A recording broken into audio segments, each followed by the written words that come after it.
ফোনের time format কিভাবে change করতে হয়। যদি আপনার ফোনের টাইমও ঠিক এইভাবে দেখায় 12টার পর 13, 14, 15 ঠিক এইভাবে দেখায়, তাহলে আজকের এই ভিডিওটি দেখে আপনি খুব সহজেই আপনার ফোনের টাইম ফরম্যাটকে আপনি চেঞ্জ করতে পারবেন।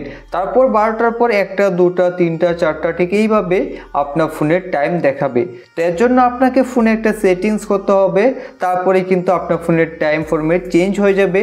তার আগে আপনারা যদি আমাদের চ্যানেলে প্রথম হয়ে থাকেন, চ্যানেলটিকে এখনই সাবস্ক্রাইব করে পাশের বেল আইকনে ক্লিক করে অল নোটিফিকেশন অন করে দেবেন। ভিডিওটি ভালো লাগলে একটি লাইক করে দেবেন।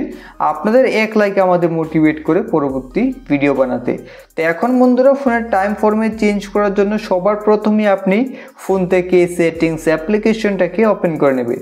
সেটিংসকে ওপেন করার পর এখন বন্ধুরা সেটিংস একটু নিচে আসুন।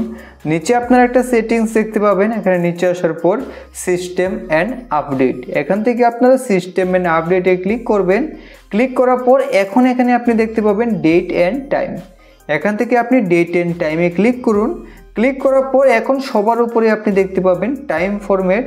এখানে দেখুন 24 আওয়ার্সে সেট করে রয়েছে। এখন এখানে ক্লিক করে এখান থেকে আপনি 12 আওয়ার্সে সেট করে দিন। বাস, এই সেটিংস করার পর এখন আপনি ব্যাক হয়ে আসুন। এখন দেখতে পাবেন আপনার ফোনের টাইম ফরম্যাট চেঞ্জ হয়ে গেছে। এখন আপনার 12টার পর 1টা, 2টা, 3টা, 4টা ঠিক এইভাবে ফোনের টাইম দেখাবে। তো এইভাবে আপনি খুব সহজে আপনার ফোনের টাইমকে ঠিক করতে পারবেন।